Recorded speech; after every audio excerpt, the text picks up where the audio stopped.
Hamınız o məşhur pingvin videosunu görmüşsünüz. Bütün sürü bir tərəfə gedəndə tək bir pingvin ayrılıb özü də bilmir hara gedir. Son bir neçə ildə Marcus Rashford da eyni ilə o pingvin kimi idi. Düzdür? Manchester United sürüsünün içində tək qalmışdı. Bədbəxt idi və ruhu sanki Old Trafforddan çoxdan köçmüşdü. Barcelona ona qucaq açdı.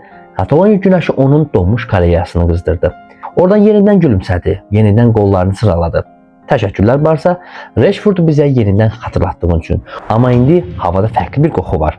Michael Carrick United'in sükanı arxasındadır və tək bir missiyası var. O sürüdən ayrılan pingvini evə qaytarmaq. Carrick inanır ki, Rashfordun hekayəsi hələ bitməyib. Əgər mövsüm sonu müqavilə imzalanarsa, Rashford yenidən qırmızı şeytanların simvolu olaraq geri dönəcək. Yaralı bir aslanın qayıdışı hər kəsi qorxuya salacaq.